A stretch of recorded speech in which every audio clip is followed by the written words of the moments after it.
Hello students. तो जैसा कि आपको पता है कि मैं इस चैनल पे आपको पढ़ाती हूँ भारत का भूगोल, आरएस के प्रीलिम्स और मेंस दोनों का जो प्री कम मेंस का जो सब्जेक्ट मैंने जो सिलेबस मैंने खुद से तैयार किया है, मतलब दोनों का जो सिलेबस ज्वाइन कर दिया है मैंने और प्री कम मेंस बना दिया है इसको मैंने है। तो उसका आपको पता है कि मैं यहाँ भारत का भूगोल कंप्लीट कराती हूँ है। तो आज हम पढ़ने जा रहे हैं सिंचाई, और ये इस सिलेबस का लास्ट टॉपिक है। मतलब प्री कम मेंस आरएएस का जो सिलेबस था वो कंप्लीट हो चुका है। ये जो है ये लास्ट टॉपिक है आज, सिंचाई है।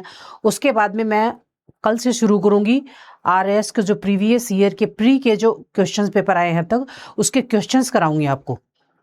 आरएएस के प्री के अब तक जितने भी प्रीवियस ईयर के क्वेश्चंस आए हैं वो सारे कराऊंगी। उसके बाद में प्री के होने के बाद में मेंस के क्वेश्चंस कराऊंगी इसी चैनल के ऊपर, इसी क्लास के अंदर। उसके बाद में फिर हम आगे करेंगे कि प्री और मेंस के प्रीवियस ईयर के सारे क्वेश्चन पेपर कंप्लीट हो जाएंगे भारत के भूगोल के। उसके बाद में हम और आगे विश्व का भूगोल भी चल रहा है इसी चैनल के ऊपर, वो विश्व का भूगोल कंप्लीट करेंगे। फिर और आगे मैराथन क्लास लूंगी, फिर बाद की बात है, पहले तो ये कर लेते हैं। तो अभी आज हम पढ़ने जा रहे हैं सिंचाई। सिंचाई से आप क्या समझते हो? क्या समझते हो आप सिंचाई से? सिंचाई का मतलब ये है कि हम जो खेती करते हैं, खेती के अंदर जो अनाज उगता है उस अनाज को पानी देने के लिए जो प्रोसेस हम अपनाते हैं उसको बोलते हैं सिंचाई है। कि पानी है, पानी को खेत तक पहुंचाना है, अनाज अच्छा लेना है, किसान की जो आर्थिक कंडीशन है वो सुधारनी है, देश की आर्थिक कंडीशन है उसमें भी उसका सहयोग देना है। तो जो पानी है उस पानी को उस खेत तक कैसे पहुंचाना है, उस फसल तक जो किसान ने बोई है उस तक कैसे पहुंचाना है, उसको हम बोलते हैं सिंचाई। पानी को जहां है वहां से खेत में जो अनाज बोया है वहां तक उस पानी को पहुंचाने की जो प्रोसेस होती है उसको बोलते हैं सिंचाई। सिंपल लैंग्वेज में ये परिभाषा है कि सिंचाई किसे बोलते हैं। इसका कुछ भाग जो है वो हम कृषि जो किया था, कृषि टॉपिक जो किया था उसमें भी है, और कुछ भाग जल संसाधन के अंदर है। तो जो कृषि और जल संसाधन में नहीं हुआ ना, बच गया, उसको मैंने फिर सिंचाई वाले टॉपिक के अंदर ऐड ऑन कर दिया है। तो बचा हुआ सारा सिंचाई के अंदर करेंगे।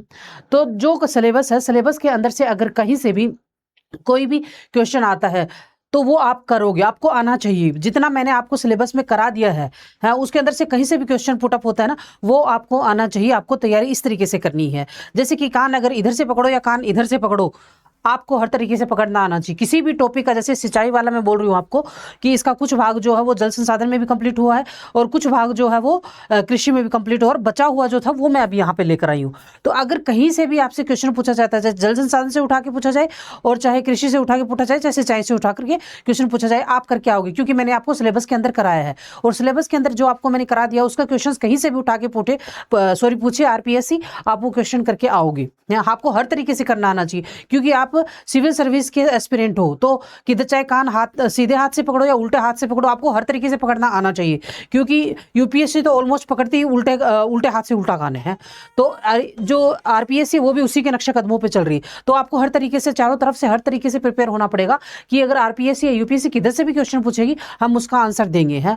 तो किसी भी सिलेबस के अंदर कहीं से भी क्वेश्चन पूछे, घुमा फिरा के किधर से भी है, तो किधर से भी खेल खेले, आपको हर तरीके से खेलना आना चाहिए। और ये आपकी लाइफ का जो आपकी जो आगे जो आप सर्विस लग जाओगे उसके अंदर भी ऐसे ऐसे केस आपके पास आएंगे कि आपको चारों एंगल से उसके ऊपर सोचना पड़ेगा है। तो इसी ये जो हमको यहाँ आरपीएससी और यूपीएससी जो क्वेश्चन पूछती है ना, घुमा फिरा के, सिलेबस से ही पूछती है, वो सिलेबस से बाहर नहीं जाती, लेकिन घुमा फिरा के पूछती है। उसका इंटेंशन यही है कि जब आप यहाँ सेलेक्ट होकर आ जाओगे इस सर्विस के अंदर, तो आपके पास जो केसेस आएंगे सोल्व करने के लिए वो ऐसे ही आएंगे कि आपको चारों एंगल से सोचना पड़ेगा, हर तरीके से उसके ऊपर सोचना पड़ेगा। तो आपकी सोच इतनी विकसित होनी चाहिए, आपके मानसिक जो लेवल है वो इतना आपका विकसित होना चाहिए। वो ही हमारे इस सिलेबस के अंदर है। जो क्वेश्चन जिस तरह बोल रहे हैं ना, यूपीएस जैसे कि अभी हुआ कि यूपीएससी का प्रीलिम्स का पेपर बहुत हार्ड आया था, सिलेबस से बाहर नहीं था वो, लेकिन समस्या ये है कि उस एंगल से, जिस एंगल से हमें सोचवाना चाहती है ना यूपीएससी कि स्टूडेंट्स इस एंगल से सोचे, हम उस एंगल से नहीं सोच पा रहे हैं, समस्या वहां है।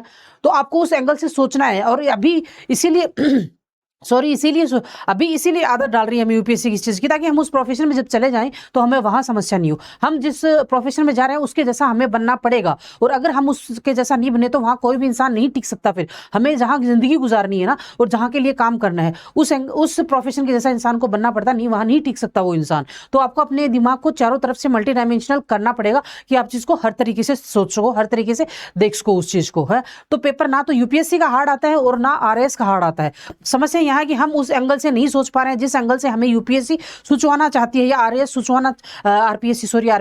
सुचवाना चाहती है, हम उस एंगल से नहीं सोच पा रहे हैं। समस्या वहाँ है, समस्या यूपीएससी में और आरपीएससी में नहीं है कि पेपर हार्ड है, समस्या हमारे अंदर है। हमें उस एंगल से खुद को ढालना पड़ेगा, क्योंकि हमें कल को वो सर्विस करनी है, तो वहाँ पे हमें भी वैसा बनना पड़ेगा जो सर्विस हमसे चाहती है, वैसा हमको खुद को बनना पड़ेगा। तो ठीक है, ये हो गया आपको मैं सिंचाई के बारे में बता। अब अपना पता है अपने टॉपिक के ऊपर है, तो हम ये टॉपिक है सिंचाई। सिंचाई की परिभाषा मैंने आपको बताई कि सिंचाई क्या है कि जहाँ पानी है वहाँ से पानी को लेके जहाँ किसान ने खेती की है वहाँ तक पहुँचाने की जितनी भी प्रोसेस है उसको हम बोलते हैं सिंचाई। या फिर सिंपल वे में बोलें तो जो खेती के अंदर जो पानी देते हैं या फसलों को उपजाऊ बनाने के लिए या हमारे खाने योग्य बनाने के लिए जो पानी दिया जाता है उसे हम सिंचाई बोलते हैं। तो ये काफ़ी सिंचाई के अनेक प्रकार हैं, जो अलग अलग तरीके से हम सिंचाई करते हैं। और हमारे देश में अलग अलग स्टेट्स जो हैं अलग अलग तरीके से सिंचाई करते हैं, और अलग अलग रेशियो है उनका कि किसी कोई फसल ज़्यादा होती है, किसी में कोई फसल ज़्यादा होती है। तो अब हम शुरू करते हैं नेक्स्ट सिंचाई। ये फिगर्स हैं जो मैं आपको फिर बाद में समझाऊंगी, पहले हम ये कर लेते हैं। सिंचाई क्या है, ये देखिए। सिंचाई खेतों में फसलों को कृत्रिम रूप से जल देना सिंचाई कहलाता है। किस तरीके से? कृत्रिम रूप से जल देना सिंचाई कहलाता है। वैसे तो भारत की कृषि ज्यादातर मानसूनी वर्षा पर निर्भर करती है कि जब मानसून ठीक रहता है तो उत्पादन बढ़ जाता है, और जब मानसून खराब रहता है तो उत्पादन अपेक्षाकृत कम होता है। आपको पता है कि हमारे भारत के अंदर ज्यादातर किसान जो है, ज्यादातर किसानों की जो आजीविका है वो खेती के ऊपर डिपेंड है, और अधिकतर जो भारत है किसानों का ही देश है, और वो जो खेती है वो है मानसून पर डिपेंड है। तो अगर मानसून अच्छा होगा तो खेती भी अच्छी होगी, अगर मानसून अच्छा नहीं है तो खेती भी अच्छी नहीं होगी, है। और अब अगर मानसून के अलावा अगर खेती करनी है तो फिर हमको सिंचाई के अलग अलग जो प्रकार है वो अपनाने पड़ेंगे, है। और कृत्रिम जो प्रकार है जो इंसान के द्वारा खुद के द्वारा बनाए गए, प्रकृति के द्वारा जो बनाए गए हैं, वो तो नदियां हैं, जो नदियां अपना जिधर भी बहाव बनाती हैं वो प्रकृति के अकॉर्डिंग चलती हैं, उसमें हम कुछ नहीं करते। लेकिन अगर उस पानी को हम अपने हिसाब से ये चाहे कि इसको यहाँ तक पहुँचाना, तो फिर हमें कृत्रिम उपाय अपनाने पड़ते हैं। मानव के द्वारा चीज़ों का निर्माण करता है, नहरें वगैरह जो बनाई गई है वो मानव के द्वारा ही बनाई गई है कि सूखे में भी पानी को पहुँचाया जा सके। उसके बाद में है भारत कि उष्णकटिबंधीय मानसूनी जलवायु, वर्षा की असमानता और अनिश्चितता, जल का तीव्र वाष्पीकरण, मिट्टी की प्रकृति आदि कारणों से सिंचाई की आवश्यकता पड़ती है। सिंचाई की आवश्यकता क्यों है, हमें क्या वजह है? तो सिंचाई की आवश्यकता है उष्णकटिबंधीय मानसूनी जलवायु है। हमारी जो जलवायु है वो उष्णकटिबंध में स्थित है भारत जो है, तो जलवायु जो उष्णकटिबंधीय है, मानसूनी है। वर्षा की असमानता, वर्षा एक जैसी नहीं रहती है सब जगह। ये चीज़ आपको उसमें कृषि में भी पढ़ी थी और जल में पढ़ी थी कि कृषि वर्षा सब जगह अलग अलग है।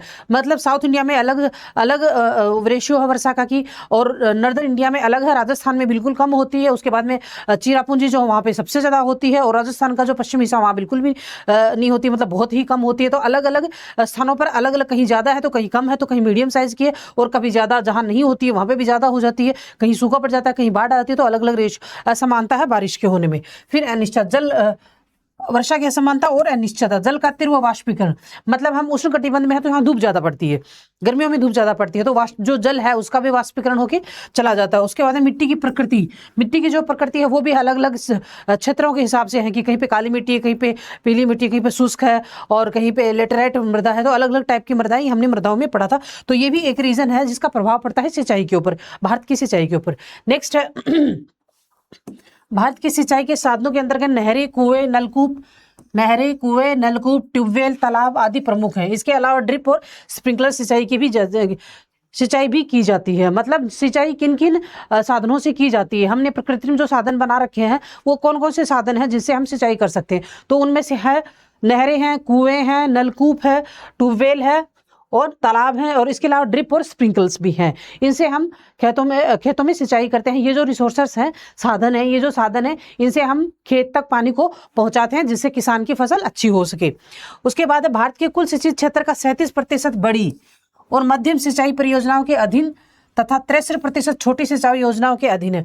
मतलब 37% बड़ी और मध्यम योजनाएं हैं जिनके अधीन है, और 63% छोटी योजनाओं के अधीन है भारत की जो सिंचाई है वो। उसके बाद में नेक्स्ट, विश्व का सर्वाधिक सिंचित क्षेत्र चीन। 21% है, भारत में 20.2% है। विश्व के आधार पे बताया इन्होंने कि विश्व में सबसे ज्यादा जो सिंचाई होती है वो होती है चीन में 21% और भारत में होती है 20.2% है। उसके बाद अब भारत में कुल बोए गए क्षेत्रफल का 33% भाग पर सिंचाई सुविधा उपलब्ध है। भारत का जो कुल बोया गया क्षेत्रफल है, बोया गया मतलब बोते खेती जो होती है मानसून के ऊपर डिपेंड होकर भी होती है कि ओनली अगर खेती किसान ने खेती कर ली, बो दिया, बीज डाल दिया, तो अगर बारिश आएगी तो वो फसल हो जाएगी, लेकिन अगर बारिश नहीं हुई तो वो जल जाएगी, वहीं पे खत्म हो जाएगी, खेती नहीं होगी आगे। लेकिन जो डिपेंड है 33% जो क्षेत्रफल है वो किस पे होता है, वो कृत्रिम तरीके से होता है।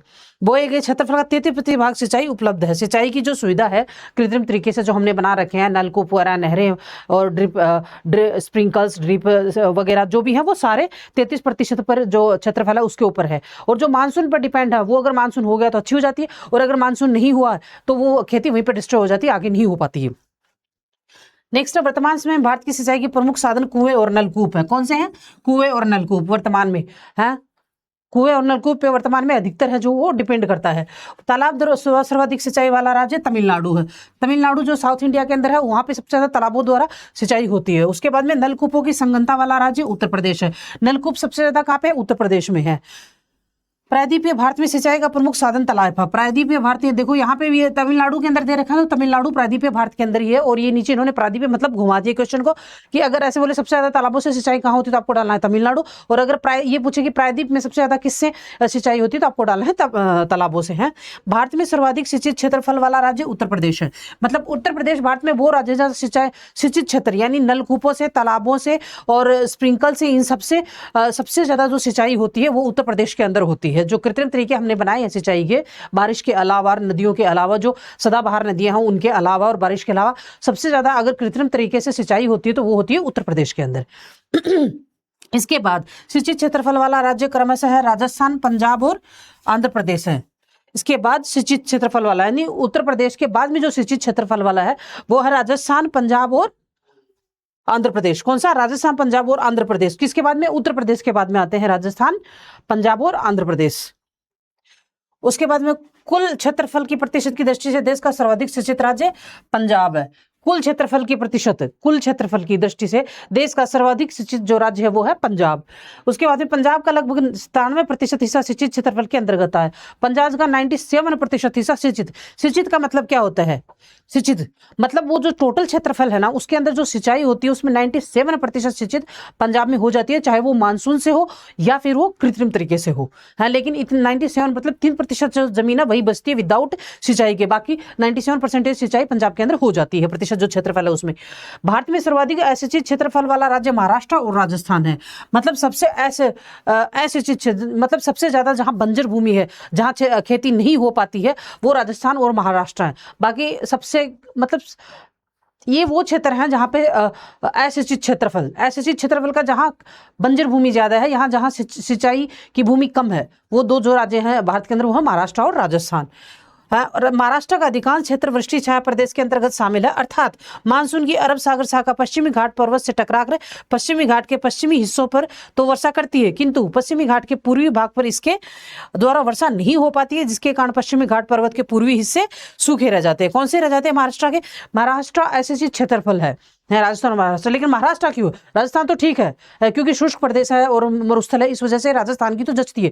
लेकिन महाराष्ट्र क्यों है? तो महाराष्ट्र इस वजह से है कि कारण पश्चिमी घाट पर्वत में पूर्वी हिस्से में ये कारण है, इस वजह से महाराष्ट्र के अंदर सिंचाई कम है। महाराष्ट्र का अधिकांश जो क्षेत्र है वृष्टि छाया क्षेत्र के अंतर्गत आता है, अर्थात मानसून की अरब सागर वाली जो शाखा है जो पश्चिमी घाट के अंदर टकराकर पश्चिमी घाट के अंदर बारिश करती है, हिस्सों पर वर्षा करती है, किंतु पश्चिमी घाट के पूर्वी भाग पर इसके द्वारा वर्षा नहीं हो पाती। कौन से घाट पर नहीं होती? पूर्वी जो घाट है वहां पे बारिश नहीं हो पाती है क्योंकि वो ऊंचा है।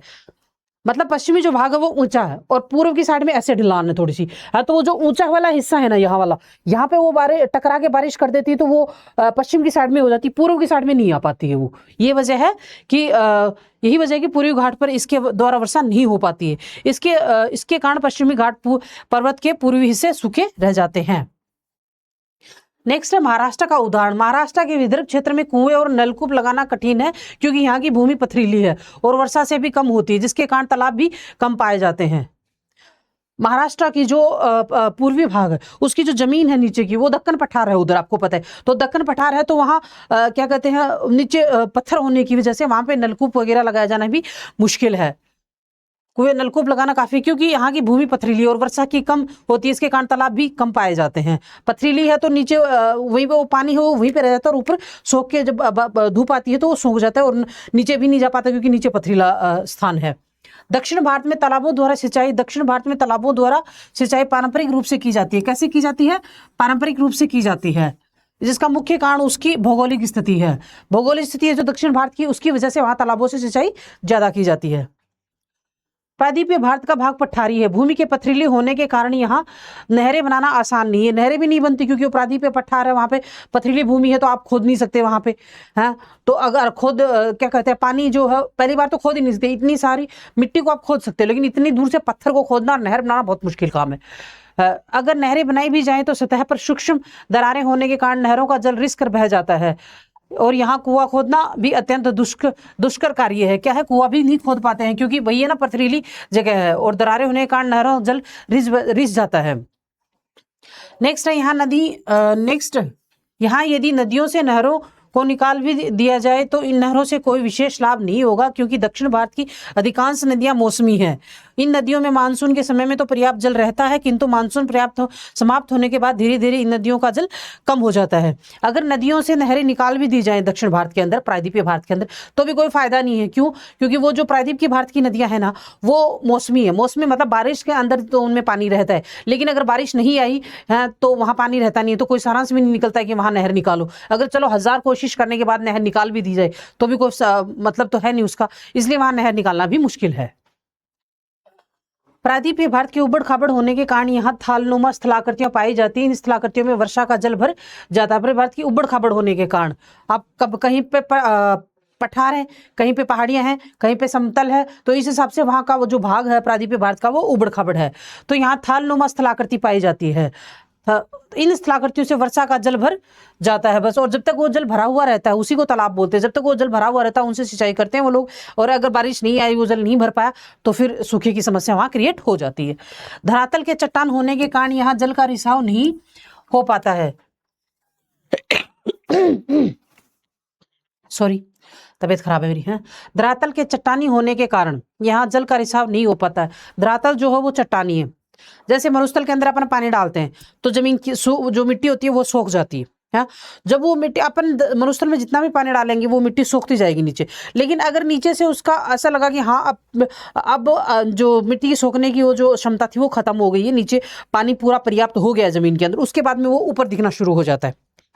तो ऊपर दिखता है, ऊपर वाष्पीकरण की वजह से वो उड़ जाता है, तो वो नीचे जो होता है वो ऊपर नीचे से सोख के, जब ऐसा लगता है नीचे का जो मिट्टी के जो नीचे की जो परत थी वो पर्याप्त पानी पा चुकी है, नीचे का जो कोटा था वो पूरा हो चुका है कि हमें इतना ही पानी चाहिए, इतना मिल गया, उसके बाद ऊपर दिखता है। लेकिन दक्षिण भारत के अंदर क्या है, पथरीला भाग है, तो वहां अगर थोड़ा सा भी पानी आप डालोगे ना तो वो भी साफ नजर आएगा। क्यों? क्योंकि वो जो नीचे पथरीला भाग है वो नीचे तक पहुंचने ही नहीं दे रहा, मतलब धरातलीय जो पानी होता है ना उसको धरातल तक वो जो पथरीला भाग ऊपर का वो नहीं पहुंचने दे रहा है। और जबकि मरुस्थल में आप वही पानी डालोगे तो वो धरातल तक जाएगा, नीचे तक, मतलब मिट्टी सोखती जाती है जब तक नीचे का कोटा पूरा नहीं हो जाता है, धरातल तक पानी नीचे तक नहीं पहुंच के और पूरा नहीं हो जाता कि हाँ पूर्ति हो गई, तब तक वो सोखता ही रहता है। लेकिन दक्षिण भारत में ऐसा नहीं, दक्षिण भारत के अंदर पठारी भाग की वजह से वो नीचे जा ही नहीं पाता, मतलब धरातलीय वाटर जो होता है वो वहां जा ही नहीं पाता धरातल तक, क्योंकि नीचे वो पत्थर है तो पित्थर नीचे पहुंचने नहीं देता, ये चीज है।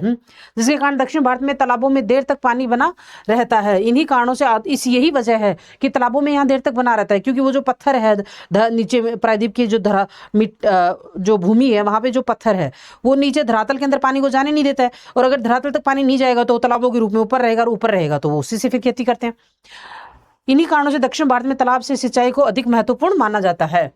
देश में तालाबों द्वारा सर्वाधिक सिंचाई आंध्र प्रदेश तथा इसके बाद दक्षिण भारत में तमिलनाडु, सबसे ज्यादा आंध्र प्रदेश में होती है, फिर तमिलनाडु में किया जाता है। देश में नलकूपों द्वारा सिंचाई शीर्ष राज्य उत्तर प्रदेश है, इसके बाद पंजाब और बिहार का स्थान क्रमशः दूसरे और तीसरे स्थान पर है। ये हम पीछे भी पढ़कर आए हैं कि आंध्र प्रदेश जो है तालाबों द्वारा सर्वाधिक सिंचाई आंध्र प्रदेश में होती है, उसके बाद में तमिलनाडु में होती है। किसके द्वारा? तालाबों के द्वारा।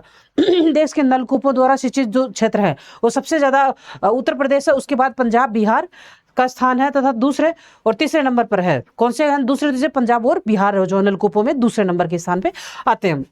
योजना आयोग ने सिंचाई संबंधी योजनाओं को 3 भागों में बांटा है। सिंचाई संबंधी जो योजना आयोग है, नीति आयोग की जगह जिसने योजना आयोग ने ली है, पहले जहां नीति आयोग था अब उसकी जगह पे योजना आयोग है, तो उस योजना आयोग ने 3 हिसाब से सिंचाई को बांटा है, जिसके अंदर बृहद सिंचाई, मध्यम सिंचाई तथा लघु सिंचाई। ये है बृहद सिंचाई योजना, मध्यम सिंचाई योजना और लघु सिंचाई योजना। अब हम पढ़ते हैं इसकी डेफिनेशन। बृहद सिंचाई योजना हम किसे कहते हैं, मध्यम सिंचाई योजना हम किसे कहते हैं तथा लघु सिंचाई योजना हम किसे कहते हैं। इसके अंदर इस योजना के तहत 10,000 हेक्टेयर या इससे अधिक कृषि सिंचित भूमि के लिए सिंचाई योजना बनाई जाती है। किससे? 10,000 हेक्टेयर भूमि के लिए 10,000 से ज्यादा हेक्टेयर जो भूमि है उसके लिए इसके अंदर सिंचाई योजनाएं बनाई जाती हैं। किसके अंदर? बृहद सिंचाई योजनाओं में। इसके तहत बड़ी बड़ी नहरें तथा बहुउद्देशीय परियोजनाएं शामिल की जाती हैं। बड़ी बड़ी जो नहरें हैं उनका जो क्षेत्र वो और बहुउद्देशीय जो योजना है उनका क्षेत्र इसके अंदर शामिल किया जाता है। फिर आता है मध्यम सिंचाई योजना। इसके तहत 2000 से लेकर 10,000 तक का जो हेक्टर है भूमि का, वो जो योजनाएं बनाई गई है वो इसके अंदर शामिल की जाती हैं।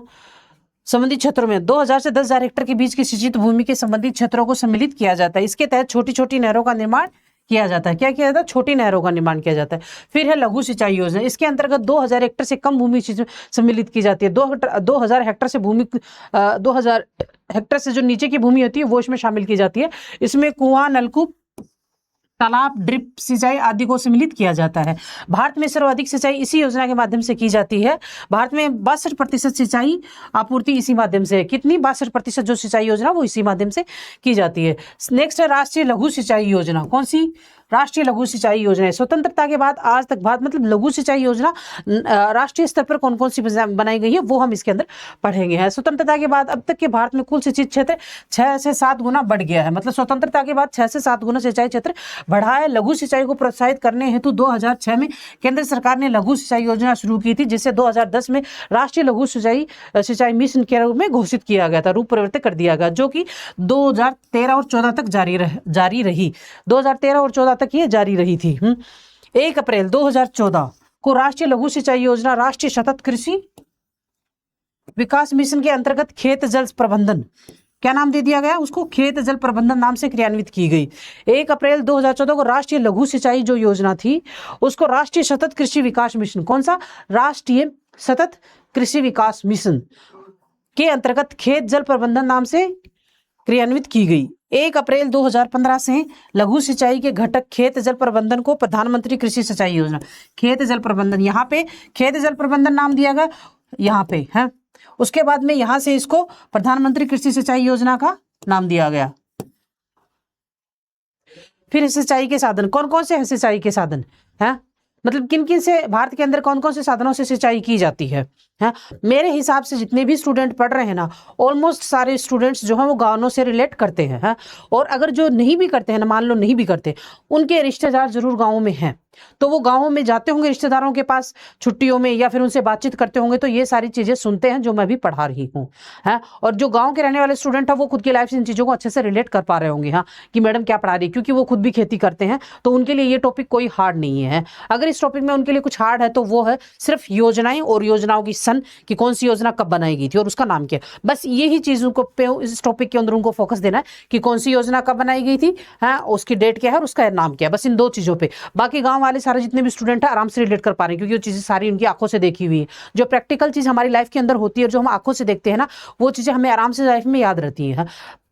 और जो शहर में रहने वाले, मान लो कोर स्टूडेंट शहर वाला हो, कोई जो गांव में नहीं गया, उसके रिश्तेदार जो हैं वो गांव में होंगे, और रिश्तेदार अगर गांव में है तो बातचीत गांव में उनकी होती होंगी है, तो वहां से बातें सुन के वो रिलेट कर पा रहे होंगे। और अगर उनके पेरेंट्स भी होंगे, क्योंकि जो शहरों में पले बढ़े होंगे जो बच्चे, उनके पेरेंट्स होंगे जो गाँव से रिलेट होंगे, तो वो गाँव से वहाँ सुन पा रहे होंगे, मूवीज में भी देखी होंगी, जो चीज़ों को कनेक्ट कर पा रहे हो। चीज़ों को मैं जो कुछ भी आपको पढ़ा रहा हूँ उसको पर्सनल लाइफ से कनेक्ट करो। अगर आप पर्सनल लाइफ से कनेक्ट करोगे ना तो चीज़ें जल्दी आ जाएंगी। जैसे कि फॉर एग्जाम्पल, आपको अगर पढ़ना है IR पढ़नी है, तो IR के अंदर अगर आप अमेरिका पढ़ते हो, रूस पढ़ते हो, चीन पढ़ते हो, इन सबको अपने पड़ोसियों से, अपने रिश्तेदारों से कनेक्ट करके पढ़ो।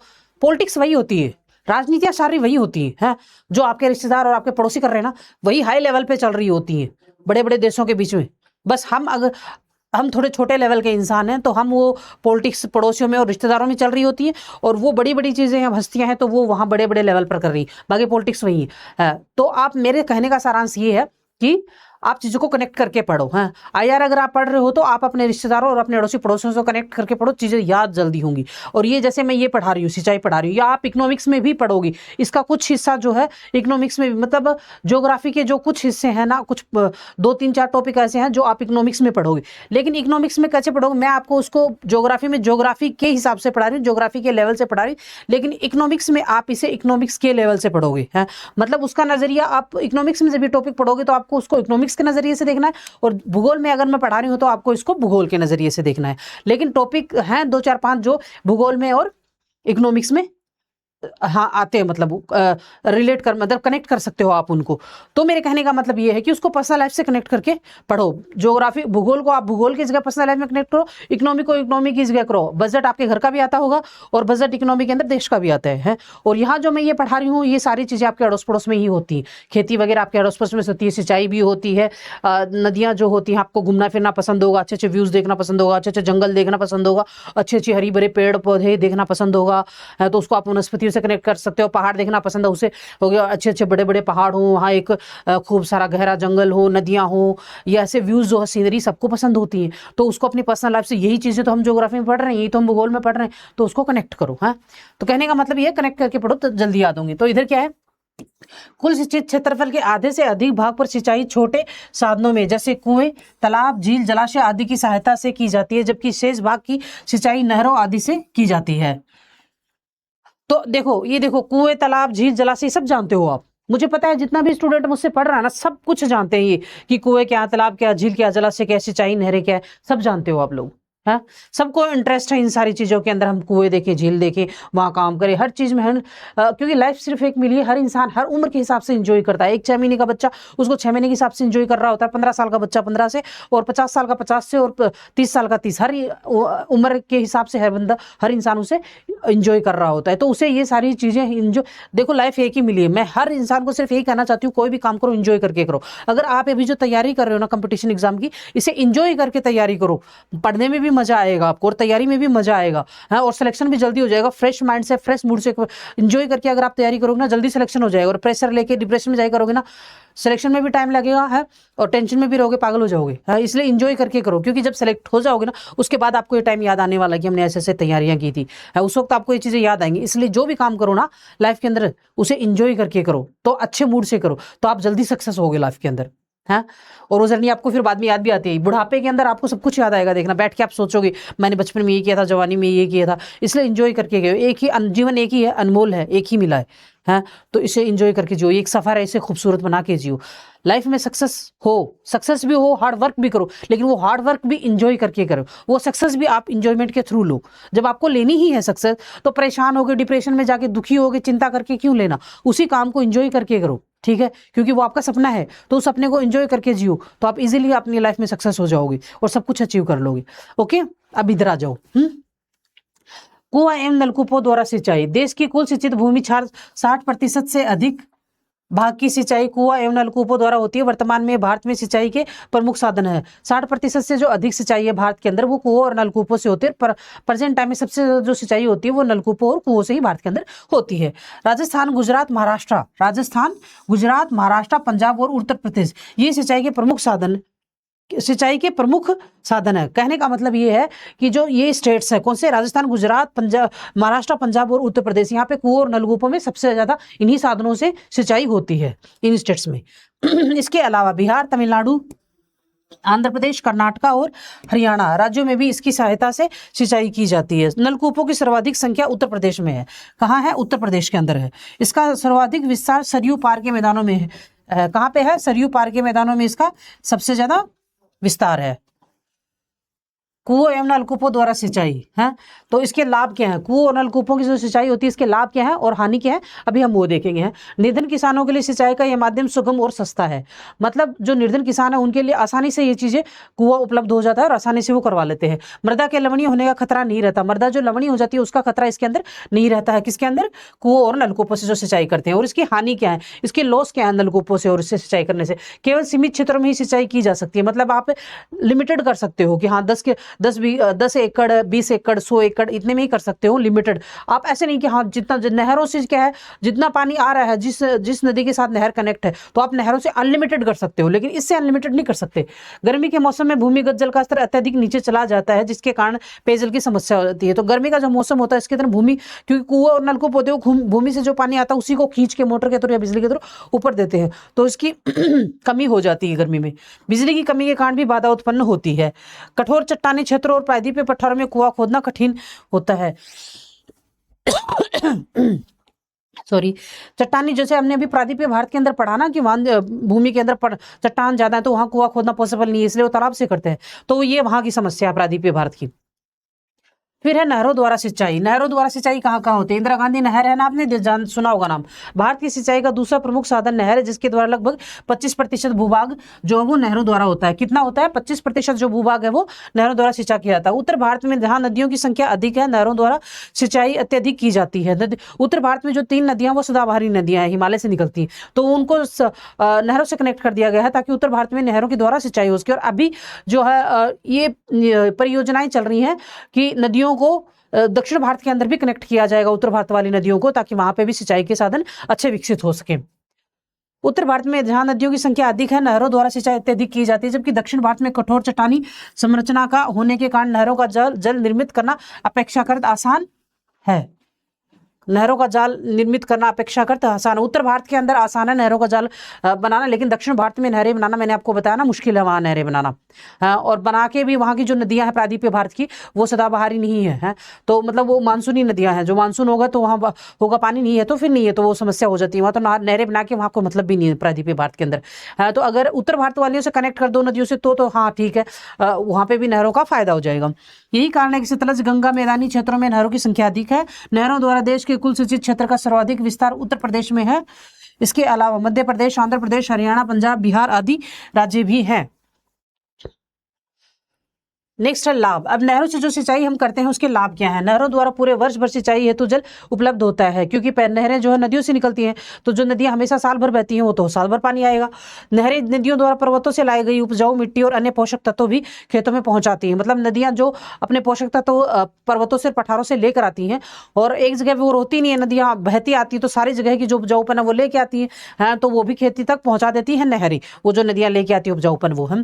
उसके बाद में नहरों द्वारा दूर तक सिंचाई उपलब्ध कराई जा सकती है। नहरों द्वारा मतलब नहर को कितना भी बड़ा बनाया जा सकता है। अगर हिमालय की जो नदियां हैं, यानी सिंधु नदी, गंगा नदी और ब्रह्मपुत्र, इनको अगर चाहे तो अपन नीचे तमिल मेहनत करनी पड़ी होगी, बहुत ज्यादा मेहनत करनी पड़ेगी, लेकिन तमिलनाडु तक नीचे तक पहुंचा सकते हैं नहरों, अगर नहर बनाने पे आ जाए तो। हाँ, लेकिन उसमें बहुत खर्चा भी लगेगा, बजट भी होना चाहिए सरकार के पास उतना, और मेहनत भी बहुत लगेगी, टाइम भी लगेगा। हाँ, तो वो एक है। नहरों का निर्माण और रख रखाव पर कम खर्चा आता है। खर्चा भी इनके रखरखाव पे कम आता है। एक बार बना दी है नहरें तो उनको फिर 5 या 10 साल में या 15 साल में संभालना होता है। एक बार उनको रिपेयर करा दो फिर ठीक है, वो चलती रहती है। और हानि नहरों का जल रिस्क जलाक्रांता की स्थिति पैदा करता है। क्या करता है? जलक्रांता की स्थिति पैदा करता है, जिसकी वजह से आसपास के क्षेत्रों में अति जल भराव के कारण फसलें नष्ट हो जाती है। ज्यादा जल भराव, अति जो होती है वो हर चीज की बुरी होती है। अगर ज्यादा बारिश आ जाती है तो बाढ़ आ जाती है, और अगर बारिश नहीं आएगी तो सूखा पड़ जाएगा। इसलिए हर एक चीज जो होती है मिडिल रास्ता होना चाहिए। अपनी लाइफ में भी हम देखते हैं कि हर कोई रास्ता, अगर आपने मिडिल रास्ता अपनाएंगे तो हम हर चीज में सक्सेस हो जाएंगे। लेकिन अगर अति जो होती हर चीज की बुरी होती, किसी भी चीज की वो अति बुरी होती है। तो अगर ज्यादा पानी नहरों से रिसेगा तो वहां जलक्रांता की समस्या क्रिएट हो जाएगी। नहरों में रिसाव होने के कारण कई स्थानों पर जल दलदल बन जाता है, जिससे अनेक रोगों की संभावना बढ़ जाती है, जैसे मलेरिया। नहरों द्वारा अति सिंचाई से भूमि में लवणता की मात्रा में वृद्धि हो जाने से भूमि उत्सर हो जाती है। पश्चिमी उत्तर प्रदेश, पंजाब, हरियाणा, राजस्थान के कई क्षेत्रों में यह समस्या देखी गई है। कहाँ देखी गई है? नहरों द्वारा अति सिंचाई से भूमि लवणता की मात्रा में वृद्धि होती है। किसकी? जो भूमि की लवणता है उसकी मात्रा में वृद्धि हो जाती है, कि भूमि उत्सर हो जाती है। क्या हो जाती है? भूमि उत्सर। ये कहाँ कहाँ देखा गया? उत्तर प्रदेश, पंजाब, हरियाणा और राजस्थान के अंदर ये चीज देखी गई है। महाराष्ट्र की नीर नहर में नमक की सतह जम जाने से हजारों हेक्टेयर भूमि बेकार हो गई। कौन सी नहर? महाराष्ट्र की जो नीर नहर है वहां पे। तालाब द्वारा सिंचाई। अब हम तालाब द्वारा सिंचाई के फायदे क्या है और नुकसान क्या है। जबकि आपको जैसे कि हमने अभी पहले पढ़ा है कि तालाब द्वारा जो सिंचाई है वो प्रायद्वीपीय भारत के अंदर ज्यादा होती है, तो उसके फायदे क्या है और नुकसान क्या है तालाब द्वारा जो सिंचाई होती है उसकी है। तो भारत में सिंचाई के लिए प्राकृतिक और कृत्रिम दोनों प्रकार के तालाबों का उपयोग किया जाता है। मनुष्य द्वारा निर्मित प्राकृतिक और कृत्रिम। प्राकृतिक मतलब जो प्रकृति से बने हुए होते हैं। जैसे कोई जो ज्वालामुखी फटा और उसने गड्ढा बना दिया तो वो प्राकृतिक हो गया है।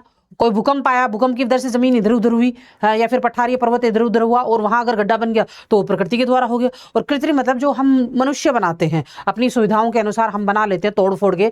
पत्थर और पहाड़ भी होते हैं तो उनको भी हम तोड़ फोड़ के जेसीबी से अपनी सुविधाओं के अनुसार तालाब बना लेते हैं। महत्व, भारत की कुल सिंचित भूमि में लगभग 3% भाग की सिंचाई तालाबों द्वारा होती है। कितनी? कुल जो सिंचित है भारत का, कुल सिंचित क्षेत्रफल जो है भारत का, उसमें 3% जो सिंचाई होती है वो होती है तालाबों के द्वारा। प्रमुख क्षेत्र, यह सिंचाई मुख्य रूप से दक्षिण भारत से में अधिक प्रचलित है क्योंकि यहाँ की कठोर चट्टानी जमीन पानी को सोखती नहीं है, जिसके पानी लंबे समय तक तालाबों में बना रहता है। दक्षिण भारत का की जो जमीन है वो पथरीली जमीन है, कठोर जमीन है, मतलब वहाँ दक्कन का पठार, इस वजह से वहाँ अधिकतर क्या कहते हैं पठार ज्यादा पाए जाते हैं, तो जो जमीन होती है वो कठोर अंदर है, तो वो पानी सोखती नहीं तो तालाबों के अंदर भरा रहता है और भरा रहता है तो वहां तालाबों से ज्यादा सिंचाई होती है। प्रमुख राज्य हैं तमिलनाडु, तेलंगाना, आंध्र प्रदेश, कर्नाटका इस पद्धति के लिए प्रमुख है। इसके अलावा बिहार, मध्य प्रदेश और राजस्थान में भी तालाबों से सिंचाई होती है। जो सबसे ज्यादा फेमस है दक्षिण भारत के कुछ राज्य हैं वो है तेलंगाना, आंध्र प्रदेश और कर्नाटका। और इसके अलावा उत्तर भारत के अंदर भी जो राज्य हैं वो है मध्य प्रदेश, उसके राजस्थान और बिहार। ये 3 जो राज्य हैं, 3 है दक्षिण भारत के राज्य, 3 है उत्तर भारत के राज्य। लेकिन जो अपने उत्तर भारत वाले राज्य हैं यहाँ पे तालाबों में ज्यादा पानी खटाता नहीं है। खटाने का मतलब है ज्यादा पानी रुकता नहीं है, सूख जाती है जमीन, थोड़े दिन रहता है फिर वो नीचे से। उत्तर भारत वाले जो राज्य वहाँ क्या होता है, नीचे की जो भूमि होती है ना वो भी पानी सोख लेती है, ऊपर वाष्पीकरण की वजह से भी चला जाता है। तो जो उत्तर भारत वाले राज्य हैं उनमें तालाबों में पानी ज्यादा दिन नहीं रहता, थोड़े दिन ही रहता है। और जो दक्षिण भारत वाले राज्य हैं इसके अंदर पानी तालाबों में ज्यादा दिन तक रहता है, तो यहाँ आराम से सिंचाई कर पाते हैं ये लोग इससे। उसके बाद में इसके लाभ क्या है? तालाब द्वारा सिंचाई करना अपेक्षाकृत आसान है। भारत में अधिकांश तालाब प्राकृतिक हैं किंतु कृत्रिम तालाबों के निर्माण में भी कम खर्चा आता है। तालाबों द्वारा सिंचाई करना अपेक्षाकृत आसान है। भारत में अधिकांश तालाब प्राकृतिक हैं, प्राकृतिक मतलब प्रकृति के बनाए हुए। कृत्रिम तालाबों के निर्माण में भी कम खर्चा आता है। अगर हम खुद से तालाब बनाते हैं मानव अपनी सुविधाओं के लिए बनाते तो उसमें भी खर्चा ज्यादा नहीं आता, कम ही खर्चा आता है। हर इंसान, हर गरीब इंसान भी कर सकता है, तालाब को कृत्रिम भी बनवा सकता है। और अभी तो सरकार ने खुद ने भी बोल रखा गांव घर में कुंड बनाओ पानी पीने के लिए। जो पानी का ये हमने उसमें पढ़ा था कृषि के अंदर और जल के अंदर, ये चीज हमने पढ़ी थी कि सरकार ने खुद ने भी योजना बनाई है कि आपको कुछ पैसे दिए जाएंगे, आप कुंड बनाओ घर के अंदर, पानी जो बारिश का पानी होता है उसे इकट्ठा करो पीने के लिए भी और खेती के लिए भी है। तो ये हमने उसमें पढ़ा था। तो मैंने आपको बोला ना शुरू में कनेक्ट कर लेना। और अगर आप क्वेश्चन को, जो क्वेश्चन आता है RAS के अंदर और UPSC के अंदर, क्वेश्चन को अच्छे से समझना कि सामने वाला हमें पूछ क्या रहा है। अगर तुम्हें अच्छे से क्वेश्चन समझ में आ गया ना, क्वेश्चन की जो एक एक शब्दावली है, एक एक वर्ड है, अगर वो आपको अच्छे से समझ में आ गए ना क्वेश्चन के, तो आप आंसर अच्छे से लिख पाओगे। आंसर आपको आ रहा होता है, लेकिन समस्या क्या है कि जो क्वेश्चन है ना उसकी शब्दावली आप लोग ठीक से समझ नहीं पाते हो। उनके शब्दों को अच्छे से पकड़ो, उसके बाद में आप आराम से उसका आंसर कर सकते हो। आप कनेक्ट करके, जैसे कि अगर इसी में से अगर क्वेश्चन देंगे तो आप जल वाले में से और कृषि में से और सिंचाई, तीनों का जो कंटेंट है मिक्स करके आप एक अच्छा स्ट्रॉन्ग सा क्वेश्चन आंसर बना सकते हो। इतना माइंड आप में है। जब बाकी सारी चीजों में चारों तरफ माइंड चल सकता है तो पढ़ाई में भी चारों तरफ चल सकता है। डिपेंड करता है हम दिमाग को यूज कहाँ करते हैं। दिमाग सब में एक जैसा होता है, ऐसा नहीं है कि कोई बहुत कमजोर है, कोई बहुत क्या कहते हैं होशियार। ना तो कोई होशियार होता है ना कोई कमजोर होता है, डिपेंड करता है कि हमारा फोकस कहाँ है। हाँ, दिमाग सभी में सेम होता है। इंसान को वही चीज मिलती है जहां उसका फोकस होता है और वो दिमाग को किधर घुमा रहा है, किधर चला रहा है, बस ये डिपेंड करता है। तो आप अगर चाहो आराम से कर सकते हो, कुछ नहीं, क्योंकि आपने सिलेबस पढ़ा, सारा सिलेबस आपके दिमाग में याद है। और अगर सारा सिलेबस आपके दिमाग में याद है तो सामने वाला कहीं से भी उठा के क्वेश्चन देगा ना आपको, आप वहीं से आंसर आराम से करके आ जाओगे। बस आपको फोकस रहना है, क्वेश्चन को समझना है कि सामने वाला हमें पूछ क्या रहा है, हमसे चाहता क्या है, बस उसी हिसाब से आपको आंसर दे देना है। क्वेश्चन को समझना है, क्योंकि UPSC और RAS क्वेश्चन को, क्योंकि वो ये ना PCS भी UPSC के रक्षा कदमों पे ही चल रही है अब, है तो जल्दी जल्दी बताओ। UPSC भी कर रही है तो PCS भी जल्दी जल्दी बदलाव करेगी। तो ये सिर्फ क्वेश्चन को घुमाते हैं, बाकी सिलेबस से बाहर कुछ भी नहीं आता है। तो आप सिर्फ क्वेश्चन को समझने की जो आपकी कैपेबिलिटी एबिलिटी है उसको स्ट्रॉन्ग बनाइए, बाकी कुछ भी बाहर से आता नहीं है। तालाबों का प्रयोग सिंचाई के साथ साथ मत्स्य पालन के लिए भी किया जाता है। हानि, अब तालाब जो है इनसे हानि क्या है? तो गर्मियों के समय अधिकतम तालाब सूख जाते हैं। तालाबों में प्रतिवर्ष वर्षा के साथ साथ अवसादों का निक्षेपण भी हो जाता है। क्या होता है, जो ठीक है, पानी तो होता ही है उसके अंदर, लेकिन उसके अलावा कोई कचरा होता है, जैसे पॉलिथीन्स होती है, मिट्टी होती है, और कुछ लोग तो ऐसे अपने भारत के अंदर जानबूझ के भी डाल के चले जाते हैं, तो वो भी अवसाद जो होते हैं वो भी उसके अंदर इकट्ठे हो जाते हैं। ये भी एक समस्या है, जिससे तालाबों की गहराई कम हो जाती है। हाँ, सिंचाई सीमित क्षेत्रों तक ही हो पाती है, मतलब ज्यादा अगर आप ऐसा चाहो कि हाँ अनलिमिटेड हम सिंचाई कर ले, जैसे नहरों से कर सकते हैं कि जो सदाबहारी नदियां वहां से नहरें निकाल जाती, तो आप अनलिमिटेड सिंचाई कर सकते हो। लेकिन तालाबों में ऐसा नहीं है, तालाब जितना बड़ा है, जितना उसमें पानी है, उतने ही आप सिंचाई कर सकते हो, उतना ही आप उसे घरेलू यूज में कर सकते हो। ऐसा नहीं है कि आप अनलिमिटेड कर लोगे, नहीं, ऐसा नहीं होता है।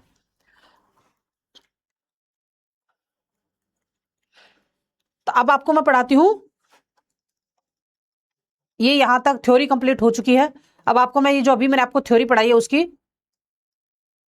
दिखाती हूँ। हाँ, ये देखिए, इधर से थोड़ी लाइट आ रही है। हाँ, कैनाल इरिगेशन, ये है कैनाल इरिगेशन है। उसके बाद में ट्यूबवेल इरिगेशन, ट्यूबवेल से ऐसे इरिगेशन किया जाता है, मोटर के द्वारा, बिजली के द्वारा पानी उठाता है और ऐसे बना के और पूरे खेतों में पहुंचाया जाता है।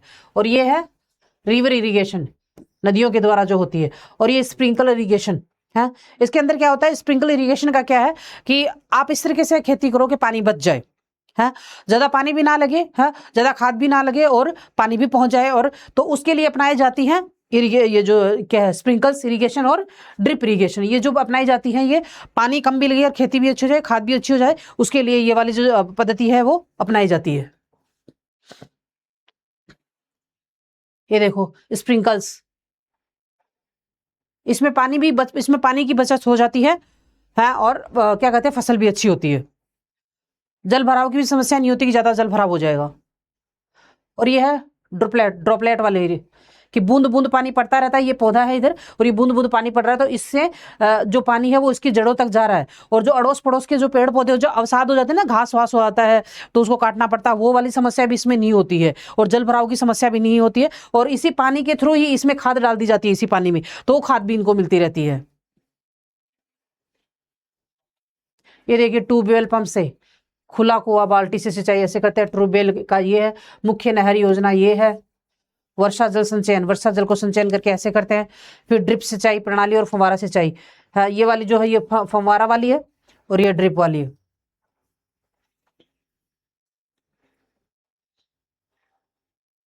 माइक्रो इरिगेशन और मैक्रो इरिगेशन, तो माइक्रो इरिगेशन के अंदर आते हैं ये जो फव्वारा सिंचाई और ड्रिप सिंचाई है ना, ये आता है माइक्रो इरिगेशन के अंदर, यानी थोड़ा थोड़ा पानी डाल के भी अच्छी खेती कर सकते हो आप, हैं, और खाद डाल के भी। और मैक्रो इरिगेशन के अंदर आते हैं ये वाले, दो प्रकार की होती है सिंचाई, खुला कुआ बाल्टी और ट्यूबवेल और पंप वाला, ये जो होता है। इसके अंदर पानी का थोड़ा वेस्टेज ज्यादा होता है, इसके अंदर पानी की वेस्टेज नहीं होती है, जितना यूज होता है ना पानी उतना ही यूज किया जाता है, पानी वेस्ट नहीं होता है। और इसके अंदर जो है तो वर्षा जल संचयन, इसमें थोड़ा पानी की वेस्टेज ज्यादा होती है, इसलिए इसको मैक्रो सिंचाई बोलते हैं, इसको माइक्रो बोलते हैं। ये देखो तालाब के द्वारा सेंट्रल पिवोट इरिगेशन, ये देखो इसके द्वारा सेंट्रल पिवोट इरिगेशन। सब सरफेस इरिगेशन, ये वाला जो पाइप जा रहा है ना, ये वाला जो पाइप जा रहा है, इसके थ्रू खाद और पानी दोनों को पहुंचाया जाता है पौधों की जड़ों में। ये देखो, ये पौधे हैं और ये जड़ें हैं, है, और इतनी ही जितनी जरूरत होती है ना उतना ही खाद और पानी पहुंचाया जाता है। तो ज्यादा मेहनत भी नहीं, इसमें खर्चा ज्यादा आता है, लेकिन है इसके अंदर और इसके अंदर और इसके अंदर, इसमें थोड़ा सा खर्चा ज्यादा आता है, लेकिन एक बार अगर आपने कर लिया, एक ही बार खर्चा लगेगा, उसके बाद में आपको जब बार बार खर्चा नहीं लगाना पड़ेगा, एक बार खर्चा लगा दिया आपने बहुत है, तो उसमें उतनी पानी और खाद की जरूरत होती है, उतना ही पहुंचता ना। तो फसल को ऐसा है कि ज्यादा भराव हो गया तो फसल खराब होती है, वो भी नहीं, और सूखा हो जाएगा तो खराब हो जाएगी, वो भी नहीं। और जो अड़ोस पड़ोस में सॉरी, अड़ोस पड़ोस में यहाँ पे जो घास उगती है ना, वो समस्या भी नहीं होती है कि हाँ फसल के पास अगर छोटी मोटी घास उग जाती है तो फसल को अच्छे से ग्रो नहीं होने देती है, और खाद पानी नहीं पहुंचने देती, क्योंकि वो जो पड़ोस वाले अड़ोस पड़ोस की जो घास होती है वो उसकी खाद की जो सामग्री होती है उसको खा जाती है, फसल तक नहीं पहुंचने देती। लेकिन इसमें ऐसा कुछ भी नहीं है। ये देखो ड्रॉप वाली, तो इसमें खर्चा लगता है लेकिन एक बार ही लगता है। और ये वेल, कुएं से जो होती है, ये जो मैक्रो वाली जो सुविधाएं हैं, कुएं वाली, तालाब वाली, नहर वाली, इसमें थोड़ा पानी ज़्यादा वेस्ट हो जाता है। और जो माइक्रो वाली है, जैसे ड्रॉप इरिगेशन और ड्रिप स्प्रिंकल्स वाली, उसमें पानी खराब नहीं होता, वेस्ट नहीं होता है। और ये देखो कैनाल इरिगेशन, मतलब ये आ रही है नहर इधर से, है, और इसके इधर से यहाँ से छोटी सी नहर और एक निकाल दी, यहाँ से निकाल दी और एक छोटी नहर, यहाँ से छोटी नहर निकाल दी, यहाँ से निकाल दी, और फिर इसको और छोटा बना दिया, इधर से और बना दिया ऐसे, इसको इधर से और 2 छोटी नहरें निकाल दी, इधर से और 2 छोटी नहरें निकाल दी, इधर से निकाल दी है। तो ये जो बड़ी है इसका, ये एक बड़ी निकली, यहाँ से छोटी छोटी निकल के सारे खेतों तक जितना आप क्षेत्र चाहे ना उतना क्षेत्र इसके अंदर सिंचाई कर सकते हैं। नहरों वालों में नहरी की जो सुविधा है सिंचाई करने की, उसमें आप जितना क्षेत्र चाहें उतनी सिंचाई कर सकते हैं, जितने चाहे उतनों भागों में नहर को बांट सकते हो, क्योंकि ये सदाबहार नदियों से आती है तो ये अनलिमिटेड पानी होता है इनके पास, लेकिन पानी वेस्ट भी ज्यादा होता है इसके अंदर। तो ये था है, तो ये जो टॉपिक है ये यहाँ पे कंप्लीट होता है। और आपका जो प्री कम मेंस का जो सिलेबस है आरएएस का, वो यही भारत के भूगोल का वो यहाँ खत्म होता है, कंप्लीट करा दिया है मैंने।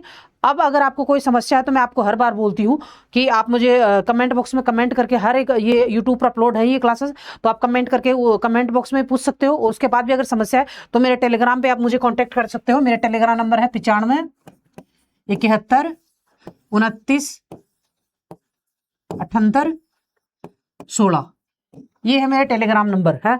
तो आप यहाँ पे भी मुझसे कांटेक्ट कर सकते हो और मुझे ज्वाइन कर सकते हो टेलीग्राम के ऊपर भी है। उसके बाद अब मैं कल से ये कंप्लीट हो गया। अगर कोई समस्या, मैं आपको हर बार बोलती हूँ, हर क्लास में बोलती हूँ कि बेटा डेली का डेली पढ़ लेना है, कल का वेट नहीं करना है, क्योंकि हमारे बुजुर्ग बोल के गए थे कल किसी का नहीं आता, और ये 100% सच बात है कि कल किसी का नहीं आता है। फिर वो इकट्ठा हो जाएगा, फिर एग्जाम में प्रेशर आ जाएगा, और प्रेशर आएगा तो जो पढ़ा हुआ होगा वो भी भूल जाओगे। अगर 100 में से 50% आपको याद होगा तो आप वो भी भूल जाओगे प्रेशर की वजह से। इसलिए ऐसा काम करना ही नहीं है जो आपको प्रेशर आए। डेली का डेली पढ़ो, चाहे आप डेली के 4 टॉपिक पढ़ो, 2 टॉपिक पढ़ो, लेकिन डेली का डेली पढ़ डालो, ताकि बाद में सिर्फ ये माइंड में रहेगा कि हाँ सिर्फ रिविजन करना है, पढ़ी हुई चीजें हैं सारी, तो प्रेशर नहीं आएगा दिमाग के अंदर। तो डेली का डेली पढ़ लेना है। और ये यहाँ पे मैं भारत का भूगोल की प्री कम मेंस का जो मैंने शुरू किया थी सीरीज, वो कंप्लीट होती है, कंप्लीट हो गए सारे टॉपिक्स। अब मैं कल से शुरू करूंगी जो प्रीवियस ईयर के क्वेश्चंस हैं प्रीलिम्स के, आरएस के प्रीलिम्स के, वो करूंगी। पहले प्रीलिम्स के करूंगी, उसके बाद में मेंस के करूंगी, क्योंकि ये जो सीरीज थी ये प्री कम मेंस दोनों की थी, तो मैं क्वेश्चंस भी प्री के और मेंस के दोनों के कराऊंगी। तो कल मैं लेके आऊंगी प्री के क्वेश्चंस कल की क्लास में, और उसके बाद में प्री के क्वेश्चन कंप्लीट होने के बाद लेके आऊंगी मेंस के क्वेश्चन। अगर आपको कोई भी डाउट है तो मैं आपको फिर दोबारा बोल रही हूँ कि कमेंट बॉक्स में पूछ सकते हो आप, हैं। और अगर फिर भी समस्या है तो टेलीग्राम से कनेक्ट कर सकते हो आप। और एक मेरे स्टूडेंट है जो मुझे कमेंट कर रहे हैं कि आप सीईटी ग्रेजुएशन का जो है वो आप बैच कब से शुरू करोगे। तो बेटा ऐसा है, अभी तो आरएएस का किया है मैंने, भी आरएएस का भारत का भूगोल हुआ है। उसके बाद मुझे विश्व का भूगोल भी चल ही रहा है, इसी चैनल पे विश्व के भूगोल मैंने शुरू कर रखा है, प्री का और मेंस का वो कराना है। फिर यूपीएससी का भी प्री का और मेंस का कराना है, तो इसके ऊपर तो यही होगा। उसके बाद में यूपीएससी का ऑप्शनल ज्योग्राफी का भी मुझे इस पे इसी चैनल पे कराना है। अभी मुझे जितना टाइम मिल रहा है उतना मैं कर रही हूँ, ज़्यादा टाइम मिलेगा तो ज़्यादा भी करूँगी। तो मेरे लिए सीईटी करना जब तक पॉसिबल होगा तो मैं कराऊंगी, और अगर नहीं पॉसिबल होगा तो सॉरी बेटा माफ़ कर देना, मैं नहीं करा पाऊंगी, क्योंकि इस चैनल पे यही कंप्लीट होगा। मुझे टाइम मिलेगा तो करा दूंगी, और नहीं मिलेगा तो नहीं कर पाऊंगी बेटा। तो ओके, फिर है कल मिलते हैं दोबारा नई क्लास में। आप कंटिन्यू, मैं फिर बोल रही हूँ डेली का डेली पढ़ना है, डेली का डेली याद कर लेना है, पेंडिंग में नहीं रखना है, क्योंकि पेंडिंग में रहने वाले काम फिर पेंडिंग में रह जाते हैं। इसलिए ओके, फिर कल मिलते हैं फिर नेक्स्ट क्लास के अंदर। Okay bye, thank you.